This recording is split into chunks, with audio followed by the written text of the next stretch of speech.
Kapag-aaralan natin ngayong gabi, kapatid, sa salita ng Diyos, ay ipagpapatuloy sa tema na inumpisahan nating pastor sa buwan ng Setyembre. Ang tema ay fasting and prayer. Hindi po ba? Nung last Sunday, sa pinag-aaralan natin, pag-aayuno or fasting. Amen? And then, ano yung pinag-aaralan natin nung last Sunday? Prayer naman. No? Yun yung tema na pinili ni Pastor sapagkat nais ni Pastor na ating matutunan kung ano ba talaga ang kahalagahan ng pag-aayuno lalo na sa buhay ng isang Kristiyano o isang taong sumasampalataya sa ating mahal na Panginoong Hesukristo. So ngayong gabi kapatid, mag-focus tayo sa tema ng pag-aayuno or fasting. What is fasting? At bakit ito importante sa buhay ng isang Kristiyano? Tingnan muna natin kapatid kung anong ibig sabihin ng fasting. Ano ba yung biblical fasting? Pag sabing biblical, ano ibig sabihin nito? Kung ano ba yung sinasabi ng Biblia tungkol sa pag-aayuno. Kasi minsan narinig ko yung asawa ko sabi niya, pwede pa lang mag-fasting ng social media. Kasi may nakilala ko nag-fasting daw siya sa social media. Ibig sabihin, hindi siya gumagamit ng social media and it is a form of fasting. Ang tanong, is it biblical? Nasa Biblia ba ang pag-fasting sa social media? Wala. No? Kaya ngayong gabi pag-aaralan natin, not the fasting na sinasabi ng mundong ito, but the fasting o yung pag-aayuno na sinasabi ayon sa mga salita ng Diyos, ayon sa Biblia na ibinigay sa atin. So ngayong gabi, let's answer the question. Ano nga ba ang biblical na pag-aayuno o fasting? What is the biblical form of fasting? No. Sinaparize ko ito kapatid. Ang biblical na pag-aayuno o fasting ay ang pag-aayuno ayon sa Biblia ay ang kusang hindi pagkain. No? Kusa, pag sinabing kusa, this is voluntary. Ikaw mismo ang nag-umpisa nito. Hindi ka tinulak, hindi ka inimpluwensyahan, kundi ikaw sa iyong sarili ay nagkusang hindi kakain. No? Yung iba, ginagawa nila, minsan sinasamahan din nila ito ng hindi pag-inom. No? O pagtigil sa ibang kaginhawaan. Tulad ng, minsan yung iba, hindi sila matutulog.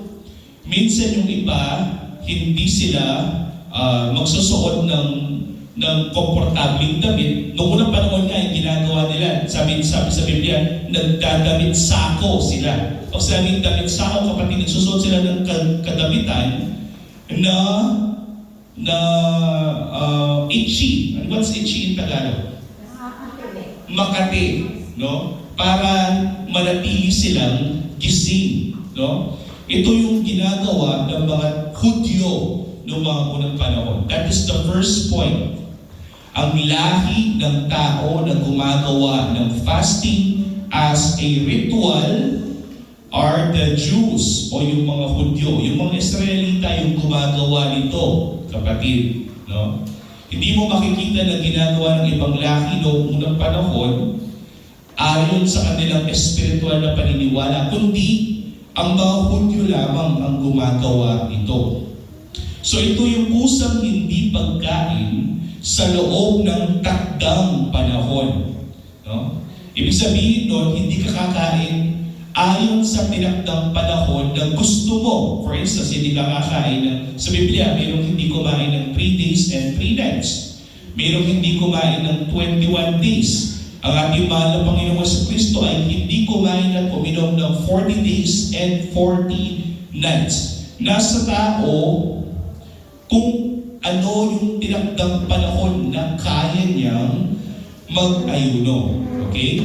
At yung pag-aayuno na ito sa takdang panahon o hindi pagkain sa takdang panahon ay para sa isang layunin lamang. Anong layunin? Ito ay layunin espiritual. Ito ay may kinalaman sa espiritual. At wala itong kinalaman sa kahit ano pang pisikal na buhay. Ibig sabihin kapatid, hindi tayo nag-aayuno upang tayo ay magpapayat. Okay? Kasi iba yung fasting na ang iyong layunin ay magpapayat. No? That is not the biblical fasting. Ang biblical fasting ay kapag hindi ka kumakain sa takdang panahon para sa spiritual na layunin. Hindi ito personal, hindi ito physical. Ito ay spiritual na layunin. Paano ito ginagawa? Ginagawa o pagsasagawa ng pag-aayuno ay naayon sa pagpapakumbaba, that is humility, paghahanap sa Diyos, pagsisisi, pananalangin, pagluluksa, o paghahanda sa isang gawain. Makikita mo dyan kapatid, nung sinabi ni Pastor, bago tayo magkrusada, tayo ay mag-fasting and prayer. Bakit? Kasi ito ay paghahanda. Ginagamit din ang fasting bilang paghahanda sa isang gawain. Tingnan mo dyan yung mga gawain na yan kapatid ay pag-isa-isay natin ngayong gabi na ito. So, ang ayuno ay hindi ito simpleng pagjejeta lamang, no? Kundi isang espiritual na disiplina upang mas mapalapit tayo sa Diyos at maalis ang mga sagabal upang malinaw nating marinig at sundin siya. Merong word dyan, kapatid. Sinabi ito ay espiritual na disiplina. Pag sinabing disiplina, ibig sabihin yan.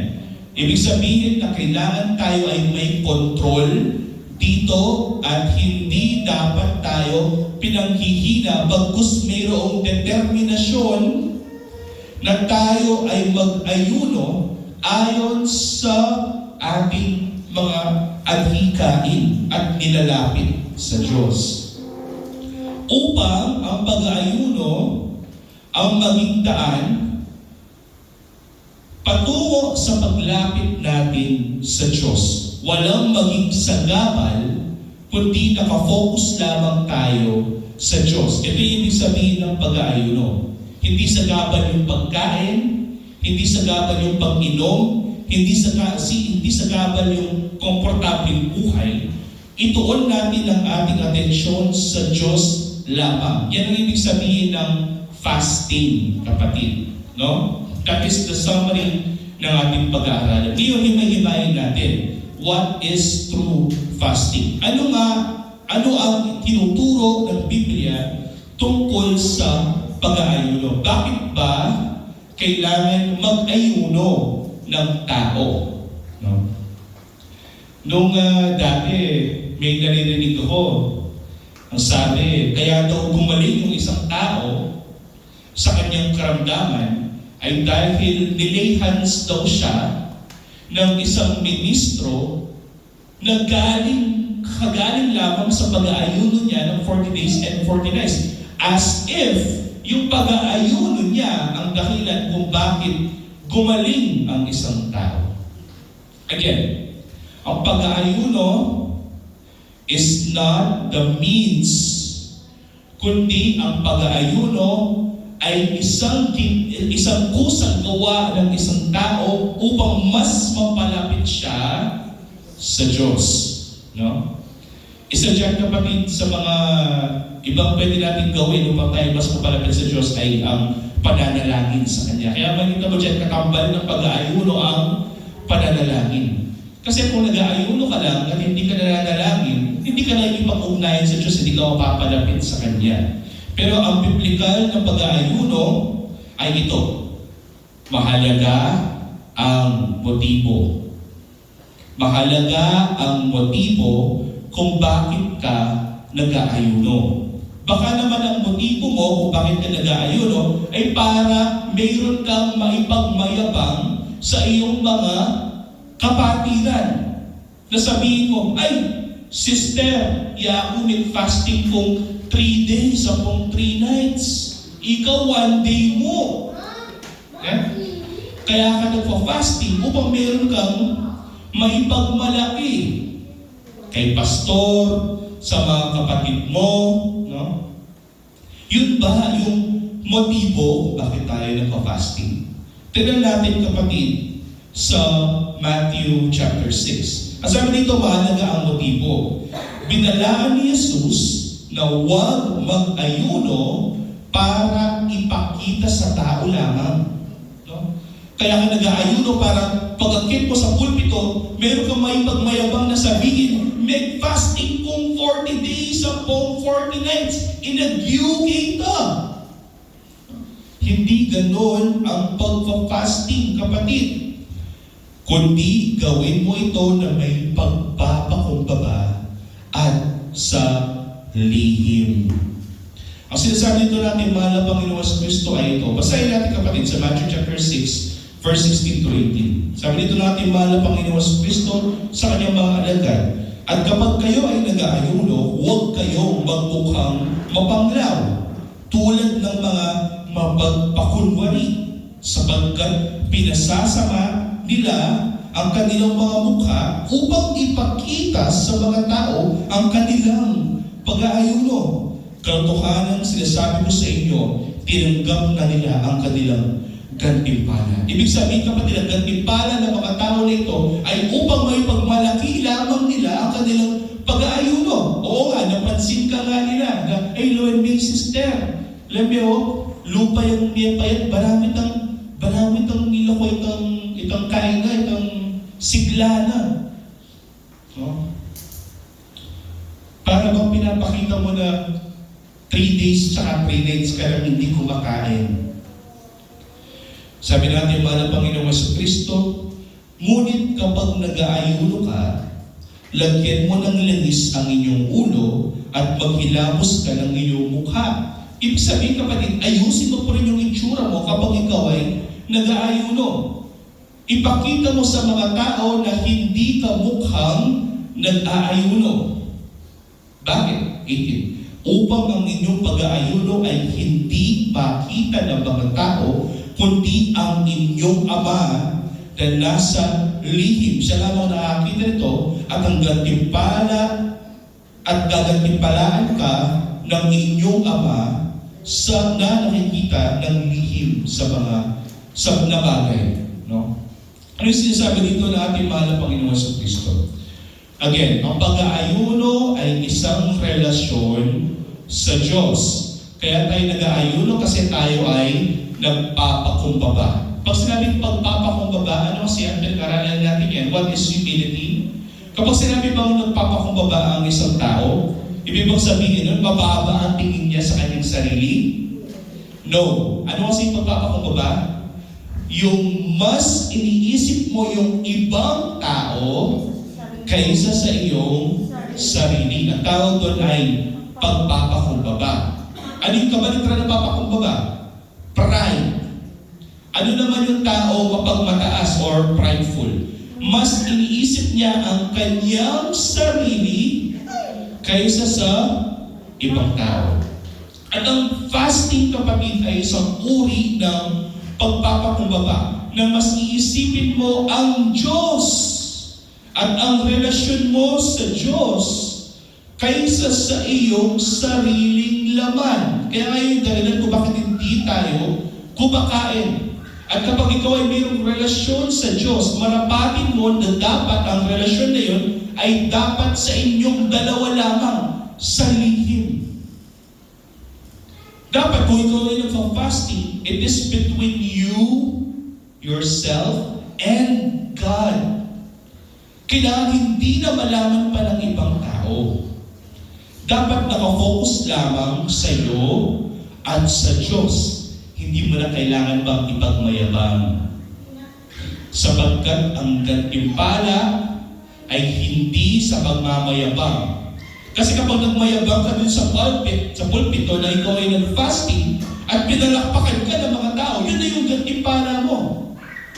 Pero ang taong nagpa-fasting ng palihim sa Diyos ay nakikipag-ugnayan sa Diyos, ay mayroong relasyon sa Diyos at gagantimpalain siya ng Diyos ng palihim din.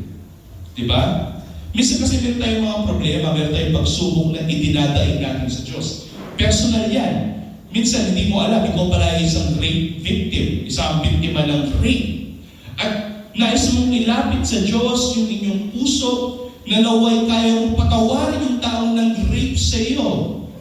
Gusto mo sa iyo lamang yun. Gusto mo kayo sa iyo at sa Diyos lamang yun. At ang gagawin ng Diyos sa inyo, bibigyan niya kayo ng kalakasan, ng palihim.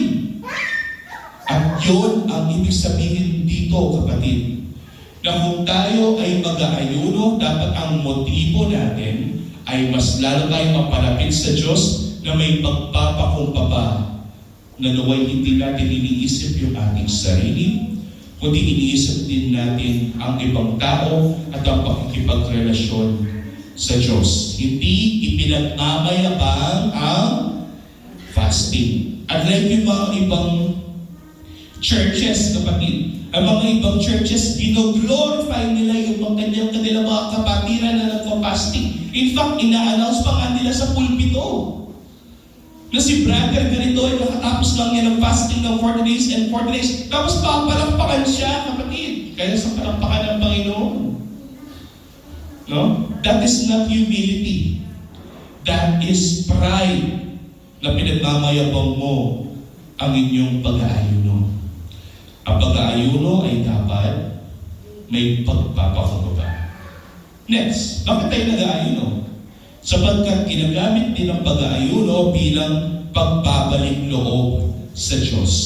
Ibig sabihin niya, ang ibig sabihin niya, kapatid, kapag mayroon kang nagawang kasalanan, ikaw ay nakay Kristo na, at may nagawa kang kasalanan na napakabigat. For instance, ikaw ay may asawa at ikaw ay nangalunya, o ikaw ay dating snatcher at binalikan mo yung kasalanan na iyon. Nag-snatcher ka ulit.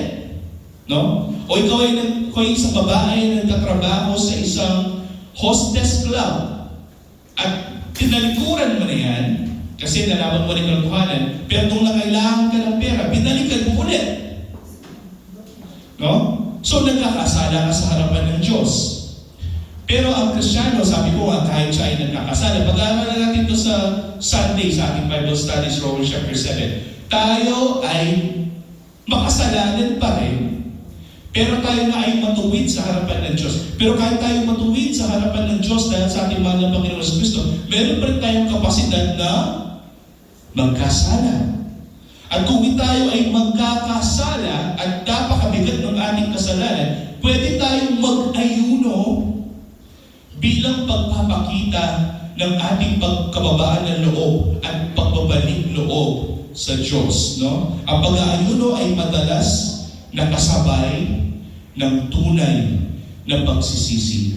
Noong unang panahon, kapatid, kapag nagsisisi yung tao dyan ay penance. Ang ginagawa nila ay sinasaktan nila yung kanilang sarili. Kung parang pinaparusahan nila ang kanilang sarili. Hindi natin magdarami. Ewan akin. Nagagawa nila magdarami. Para sakitan din sarili ta. Kaya paniniwala na stumana sakit la, milakola, kasalanan. Pero that is not the biblical penitence or penance. No? Ang pag-aayuno ay sapat na. No? Bilang pagbabalik loob sa Diyos. Panoorin na, tingnan natin kapatid sa Joel chapter 2 verse 12 to 13. No? Ang nangyari dito ay meron kasing cycle sa Old Testament na mayroong mga Israelita na pinili ng Diyos, pagpapalain sila ng Diyos, tapos magiging pasaway yung mga Israelita na ito, tapos kapag sa kanilang pagpapasaway, hahatulan sila ng Diyos, paparusahan sila ng Diyos, kapag pinarusahan sila ng Diyos, ang gagawin ng mga Israelita, hihingi sila ng tawad sa Diyos, at kapag humingi sila ng tawad sa Diyos, papatawarin sila ng Diyos, tapos okay na naman sila, tapos magkakasala naman sila. Cycle yan kapatid, paulit-ulit sa Old Testament. No? At dito kapatid sa Joel, makikita mo dito na ang Diyos, pinarusahan niya ang Juda. Winasak yung mga templo at sila ngayon ay nasa kahirapan. Gayunman, kahit sila ay nasa kahirapan at sila ay nagkasala sa harapan ng Diyos, itong sinabi ng Diyos sa kanila. Joel chapter 2 verse 12 to 13. Gayunman ngayon, sabi ng Panginoon, which is that is capital L-O-R-D, Yahweh, nanumbalik kayo sa akin ng inyong buong puso ng may pag-aayuno at may pagtangis at may pagdadalamhati. Ang sinasabi dito, kapatid, na ito mga Israelita na ito nagkasala ng mabigat sa harapan ng Diyos ay humingi ng tawad, nagsisi sa Diyos ng may pag-aayuno. No? At ito yung pagkakakipit ng pagtangis at pagdadalamhati. 13. At punitin ninyo ang inyong mga puso at hindi ang inyong mga damit. Ibig sabihin dito, kapatid, sasabi ng ating Diyos na kung tayo ay lalapit na may pagtangis sa ating pagsisisi at pag-aayuno, ito ay taos galing sa kaibuturan ng ating puso. Hindi ito pakitang tao lamang. Kasi ako pwede ko mag-acting dito, kapatid. Pwede ko mag-acting naman, mga pag-aga. Pwede ko mag-acting na makanita. Ikaw lang, taos ba sa ating puso? No? Taos ba yung pagtanis ko sa ating puso? Sabi nito, manumbalik kayo sa Panginoon, ninyong Diyos, sapagkat siya'y mapagbiyaya at makabagin, hindi magagalitin, at sagana sa tapat na pag-ibig at nalulungkot sa kasamaan. Imagine, ang buong bansa ng Israel ay nagkasala sa Diyos, silang lahat ay rebelde sa Diyos, pero ang Diyos pa rin ay mabiyaya sa kanila dahil ang Diyos ay tapat. Kahit iniiwan natin siya, hindi siya sumusuko sa atin dahil siya ay tapat sa atin. At kung tayo ay magsisisi na may pag-aayuno, na may pagtanis sa kanyang harapan, tayo ay tatanggapin at patatawarin ayon sa kanyang mabiyayang puso. Okay? Tandaan, ang pagbabalik loob sa Diyos ay pwedeng samahan ng fasting. Diba? Kung mabigat talaga yung nagawa ninyong kasalanan at nais nyo talaga na makipag-ugnayan sa Diyos at humingi ng tawad, magpakumbaba ka sa kanyang harapan sa pamamagitan ng panalangin at pag-aayuno. 3 days, 1 night? 1 day, 1 night? Pwede yan? 2 days or 3 days? Nasa iyo yan. Base sa kapasidad ng inyong mga katawan. No? Sapagkat ang pag-aayuno ay mabisa upang tayo ay makalapit sa Diyos. Pwedeng gamitin sa pagbabalik loob sa Diyos. Saan pa pwedeng gamitin ang pag-aayuno? Ito ay ginagamit sa pagsamba, tulad ng worship. Yung ibang kongregasyon, kapatid, ang ginagawa nila, kung Sunday yung kanilang worship, Saturday pa lang, hindi na sila kakain at iinom. Tapos pagpatak ng Lord's Day, hindi na sila kakain o iinom. After pa lang ng Lord's Day, doon pa lang sila kakain. No? That is their devotion and fasting as, let's say, choir members, ganyan, no? Minsan may mga batas na ganyan. Pero dito sa church natin, hindi natin pinapatupad yan, no? So, gusto kasi natin na fasting dapat voluntary, kusang loob, hindi to pinipilit sa tao. No? Hindi siya pinipilit like sa mga choir, dapat nagpa-fasting ng ganito or what. No. Dapat to yung kusang loob. At kapag sinabi mo sa kanila ng fasting kayo, magpa-fasting sila. Hindi yung gagawan ka ng batas na kapag hindi ka nag-fasting, hindi ka pa rin tumayo sa COVID. No. Hindi to dapat ginagawang batas. Hindi to mandatory. This is voluntary. Ang fasting ay pwede gamitin sa pagsamba, sa pananalangin, sabi ko nga, at sa paghahanap ng karunungan sa Diyos. Kapag meron ka pinabasa sa Biblia at hindi mo ito maintindihan, try mo mag-fasting, kapatid, at basahin mo ulit upang makalimutan ng inyong katawan ng iyong sarili at may tuon mo ang atensyon mo sa Diyos at sa kanyang mga salita. Pwede gamitin ang fasting upang mas lalo nating malaman ang mga salita ng Diyos. Ginagamit ang pag-aayuno sa paghahanap ng gabay sa Diyos, proteksyon, at sa panahon ng krisis. Di ba napag-aralan natin yan sa Esther, chapter 4, verse 16? Pinag-aralan natin yan 2 Sundays ago. Sino si Esther? Isang babaeng Hudyo na may natural na ganda ng isang Hudyo na nahumalik sa kanya ang hari ng Persia. Ang Persia, kapatid, ay isang mananakop na bansa. At noong unang panahon, ang Israel ay sirang-sira na, wala na siyang mga templo, wala na tirahan yung mga Hudyo dahil sinakop na nga sila ng Persia. At noong mga oras na yun na dapat sana ang mga Hudyo nito ay madi-displace o mawawala ng tirahan, sila ay nanatili doon sa pamamagitan ng isang babae na nagngangalang si Esther. No? Si Esther ay isang Hudyo na naumaling ng hari sa kanya. Ano ginawa kasi ni Esther? Siya ay nagbunyag sa hari doon sa plano ni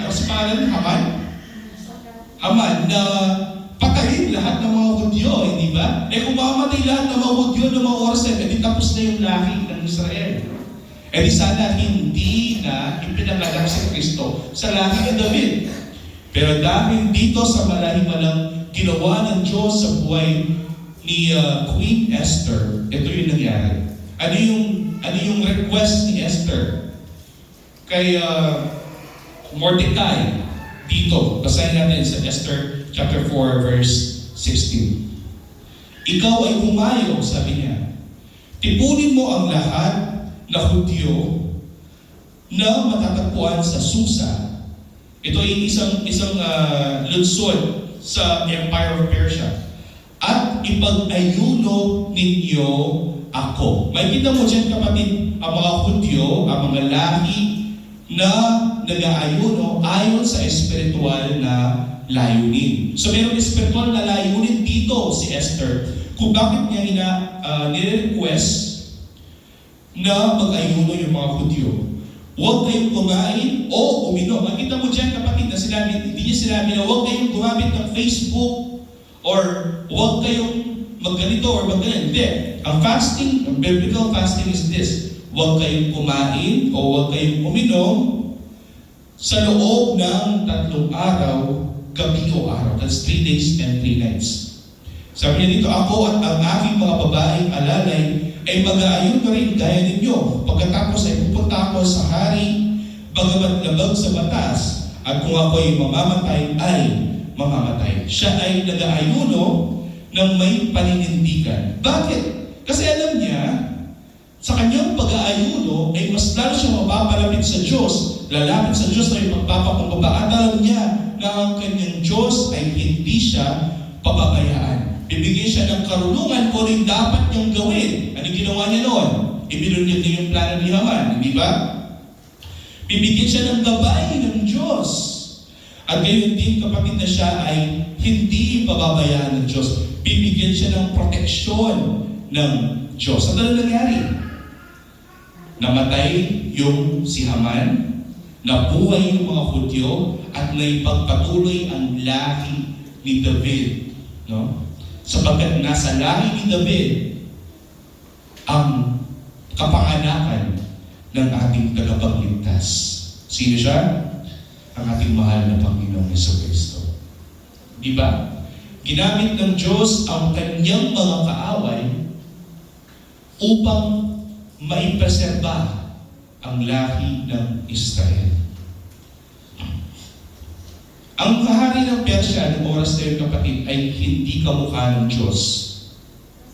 Although sabi ng hari, sabi nga ni Pastor, what is your request? Ang sabi niya sa queen, di ba? Dahil nakumali siya sa beauty. Pero it doesn't mean na ang hari ng Persia is equivalent to our God. No? Our God doesn't ask us that way. But remember, ang taong lumalapit sa Diyos na may pag-aayuno para sa kanyang proteksyon at para sa kanyang guidance ay ibibigay ng Diyos sa kanya kung yung hinihiling niya sapagkat alam ng Diyos kung ano yung mas nakakabuti sa atin. Noong may nagkasakit, kapatid, although hindi ako nag-ayuno, ako ay nanalangin sa Diyos at kinalimutan ko ang aking sarili. I considered myself dead. No? Inisip ko na sa sarili ko na ako ay mamamatay after 1 year. Kasi isipang ba naman sabihan ng doktor ka na ako, ating kong cancer, ating kong bukol kitbaga, ating cancer, ating lung cancer, ating ulwan me, at tinaka mo 1 year to live. So, nanggyawa ko, kinonsider kayo yung sarili ko na mete. Matay na ako. At kitong oras sa ito, alam mo na inisip yung sarili ko, inisip ko rin yung asawa ko, inisip ko rin pamilya ko, inisip ko yung relasyon ko kay Ginoo, nung gusto yung relasyon ko kaya. Ano mga oras na ito, kapatid, nanalangin ako ng taimtim sa Diyos at humingi ako ng karunungan sa Diyos na may pagpapakumbaba. At ibinigay ng Diyos sa akin kung ano yung karunungan o yung guidance. Ang sabi ko sa doktor, Dok, magpapauwi na lang ako. Kaya na ako po magpaulo. Nung narapit ang panulong niya yung anak ko para kay TV, yan ako pong ginawan ko. Minuli ko. Bali po after 1 week, may lockdown. Nung ako minuli ka rin, nung ako dinilin guidance ninyo, imama ko kukontraya pa. Imama po rin na mag-undergo pang bronchoscopy. Itang lawan dito kilom na rin lungs ko. Maglapad ng tubo, lawan dito kilom na rin lungs ko. Pero buti na lang, doon sa guidance at karunungan ni God na ibinigay sa akin, na proteksyon ng buhay ko, at ngayon nasa harapan na ako ninyong lahat at nagpapagamit sa Diyos sapagkat napakabiyaya ng Diyos sa aking buhay.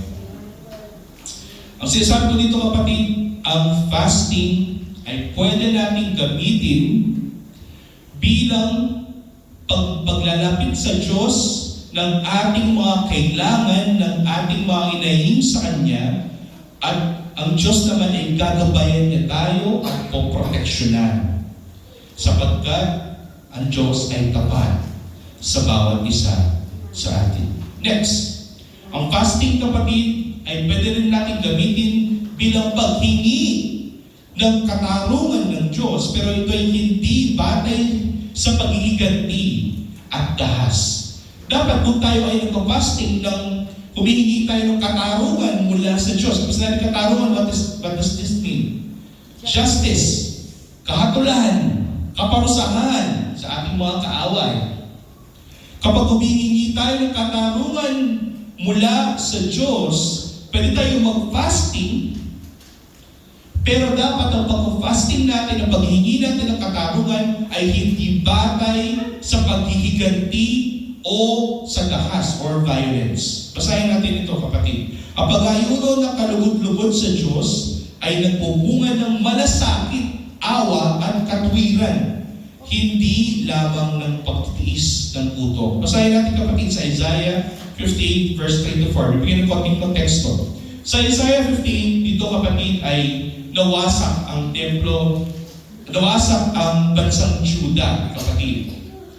Ito yung southern part ng Israel. Nawasak ang Juda, minasak ng mga Babylonians. So ibig sabihin lahat ng mga tao dito ay nagdadalamhati. At sa kanilang pagdadalamhati, meron silang tinutulog sa Diyos. So sila ay nag-aayuno. Yung mga tao sa Israel ay sama-samang nag-aayuno. Pero ang pag-aayuno nila ay mayroong kaakibat na paghingi ng katarungan mula sa Diyos. Basahin natin. Isaiah 58 verse 3 to 4. Bakit kami ay nag-aayuno, sabi ng mga tao, at hindi mo nakikita? Bakit hindi mo napapansin ang aming pagpapakumbaba? Ibig sabihin dito kapatid, this verifies that fasting is equivalent to humility. Ang pag-aayuno ay pagpapakumbaba. Huwag niyong kakalimutan yun. Hindi pinagmamayabang, ito ay pagpapakumbaba. Bakit kami nag-aayuno at hindi mo nakikita? Sabi ng mga tao sa ating Panginoon. Bakit hindi mo napapansin ang aming pagpapakumbaba? Ano sila ni Isaiah? Sa araw ng inyong pag-aayuno ay hinahanap ninyo ang inyong sariling kalayawan at ang inyong pinahihirapan ang lahat ninyong mga manggagawa. 4. Narito kayo'y nag-aayuno upang makipag-away at makipagtalo at upang malakit ng masamang kamao. Hindi kayo nag-aayuno sa araw na ito upang maiparinig ang inyong tinig sa itaas. Ito yung sinabi sa kanila ni Isaiah. Kaya naman kayo nag-aayuno kasi gusto niyo ang Diyos ay magiganti sa inyong mga kaaway. Kaya kayo nag-aayuno kasi gusto niyo mamatay yung inyong mga kaaway. Ganito kasi yan, for instance, mayroong ginawa sa akin hindi maganda yung aking boss. Yung aking boss, sinisante ako sa aking trabaho nang walang dahilan. So galit na galit ako sa kanya. So sobrang galit ko sa kanya, magpapasting ako. Ipapanalangin ko sa Diyos na mamamatay na yan bukas. Magka-fasting ako ngayong gabi at idadalahin ko sa Diyos na naway sumpahin siya. Pero ano yung sinabi ng Biblia? Huwag natin gamitin ang ating pag-aayuno sa paghihiganti at galit o dahas. No? Sapagkat hindi naman ito ang layunin ng pag-aayuno. Sabi dito natin, mahal na Panginoong ng ating Diyos sa same chapter, Isaiah 58, verse 10-11, kung magkagayoy, sabi ng Panginoon, tatawag ka at ang Panginoon ay sasagot. Ikaw ay dadaing at siya'y magsasabi, narito ako, sabi ni Isaiah. Kung sabi dito ang Panginoon nagsasabi dito, kung inyong alisin sa gitna mo ang pamato, ang pangalipusta at ang pagsasalita ng masama, kung magandang loob ka sa gutom at iyong tugunin ang nais ng nagdadalamhati, kung magkagayoy sisilang ang inyong liwanag sa kadiliman at ang inyong kadiliman ay maging parang katanghaliang tapat. At patuloy na papatnubayan ka ng Panginoon at masisiyahan ng inyong kaluluwa sa tuyong dako at palalakasin ng inyong mga puto at ikaw ay magiging parang halamang na dilig at para bukal na ang tubig ay hindi nauubos. Sa sinasabi ito natin, mahal na Panginoon Kristo, kaysa ipanalangin natin na sumpain yung ating mga kaaway, magpagandang loob tayo sa kanila. Kung tayo ay magpa-fasting para sa kanila at hingi tayo ng katarungan, humingi tayo ng katarungan ayon sa pagmamagandang loob natin sa kanila at sa mga ibang tao. So ano nga ba ang layunin ng pag-aayuno? Bakit tayo nag-aayuno at the first place? Sinamarize ko na yan, kapatid, sa 6 na puntos. Nag-aayuno tayo sa tuwing tayo ay nagpapakumbaba at nagsisisi. Ang pag-aayuno, ang layunin niya ay sa pamamagitan ng pagpapakumbaba at pagsisisi. Nag-aayuno din tayo upang mas malalim na pananalangin at paglapit sa Diyos. No?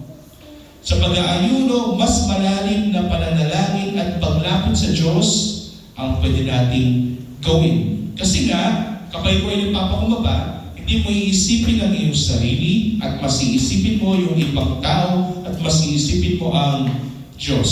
Pangatlo, layunin pag-aayuno ay ang paghahanap ng gabay at direksyon. Kung ikaw ay naghahanap ng gabay at direksyon sa Diyos, mag-ayuno ka. Pangapat, layunin ng pag-aayuno ay ang espiritual na tagumpay at paglaya. Ano yung sinasabi dito? Na kung ikaw ay nagkakasala at nagsisisi ka sa harapan ng Diyos o ba ikaw ay magkaroon ng kapayapaan or peace of mind, samahan mo yung pagsisisi ng pag-aayuno. Panglima, layunin ng pag-aayuno ay ang paghahanda para sa ministeryo o misyon. Kamukha ng sinabi ni Pastor, kung tayo man ay mag-krusada, if we are going to evangelize, kung mag-evangelistic crusade tayo dito sa Dapdap, kailangan yung mga magsasagawa nito ay may kaakibat na pag-aayuno upang gabayan tayo lalo ng banal na Espiritu ng Diyos. At panghuli, layunin din ang pag-aayuno na tayo ay palakasin ng Diyos sa meron tayong pagluluksa o dalamhati. No? Tulad ng mga Israelita, nung nawasak ang kanilang templo, sila ay dumadaing sa Diyos ng katarungan at sila ay nag-aayuno. Ang tanong, paano mag-aayuno ng may katalinuhan? Ano yung matalino pag-aayuno. Make sure na linawin ang layunin. Dapat kapag tayo ay nag-aayuno, malinaw yung ating layunin, yung purpose natin kung bakit tayo nag-aayuno. Bakit ka nag-aayuno at ano ang nais mong ipadalangin sa Diyos? Dapat meron kang certain purpose kung bakit ka mag-aayuno. Mag-aayuno ako para sa kagalingan ni Sister Casey. Mag-aayuno ko para sa katagumpayan ng ating krusada. Mag-aayuno ko para sa kapatawaran ng aking nagawang kasalanan. Mag-aayuno ko para sa katarungan ng lahat ng mga taong galit sa akin.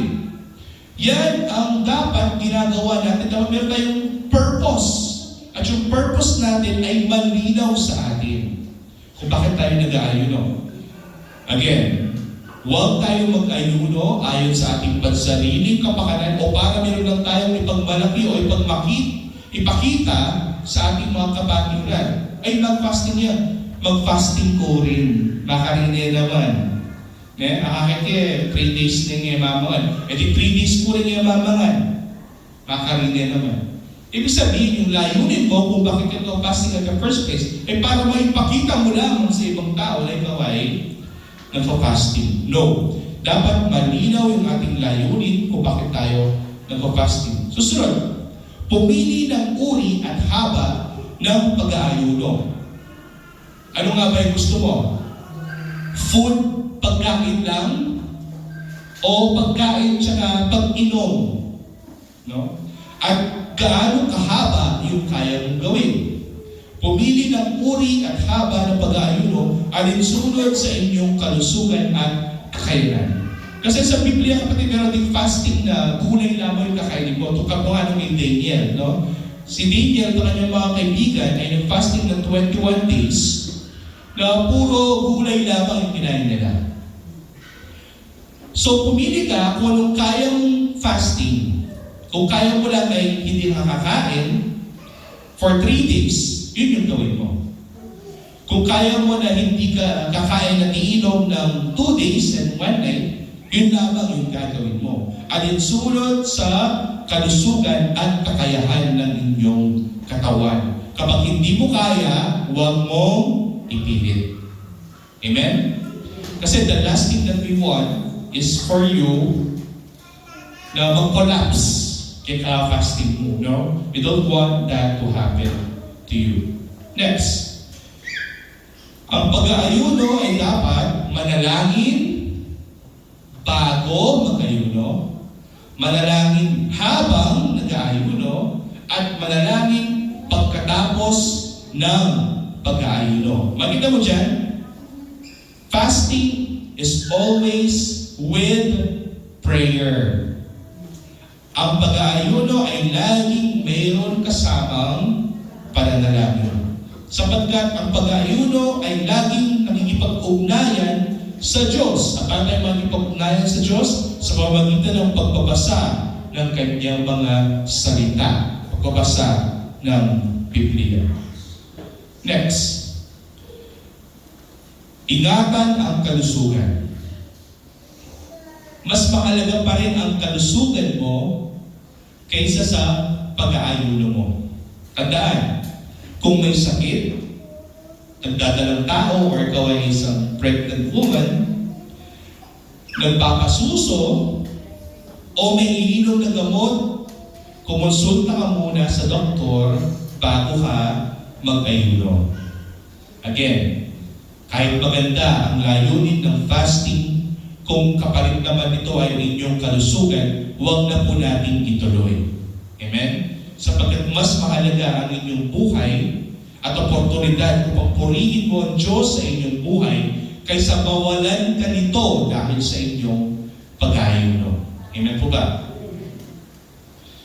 Next, gamitin ang oras na karaniwang para sa pagkain bilang oras ng pananalangin at pagninilay-nilay or devotion. Ang sinasabi dito, kapatid, na kapag normally, kapag ikaw ay nagla-lunch ng 12 to 1, nasa trabaho ka, nag-fasting ka, at magla-lunch ka ng 12 to 1, kaysa sa kumain ka sa oras na yon, gamitin mo yung oras na yon bilang pag-aayuno na may pananalangin at pagbabasa ng Biblia sa Diyos, makipag-ugnayan ka sa Diyos. Gamitin mo yung oras na ginagamit mo sa pagkain sa oras na makipag-ugnayan ka sa Diyos. No? And last but not the least, tapusin ng dahan-dahan. Pagkatapos ng fasting, huwag po tayo agad-agad na kakain ng marami. Magsimula sa magaang pagkain at tubig. Like, siguro lugaw muna or sopas, no? Light lang. Huwag agad steak. No? Kasi wala naman yung tiyan mo. O tama, peanut na kaman. Kung tayo ay magpa-fasting, tatapusin din natin ang dahan-dahan. Tandaan, para piliin ang pagpapakumbaba at huwag ipagmalaki ang pag-aayuno. Matthew chapter 6, sasabi na ating Panginoon sa Kristo, kung tayo ay mag-aayuno tayo sa palihim. Huwag natin itong ipagmalaki at gagantimpalaan tayo ng Diyos ng palihim din sa ating mga nilalapit sa Kanya. Amen? Sino yung nais mag-fasting dyan? Kung mag-fasting kayo, God bless po sa lahat ng mga mag-aayuno. No? Tandaan, fasting is humility. Ang pag-aayuno ay pagpapakumbaba sa Diyos. Pagsisisi at ilapit natin sa Diyos lahat ng kaya natin ilapit ng palihim at huwag nating ipagmalaki. Let's pray.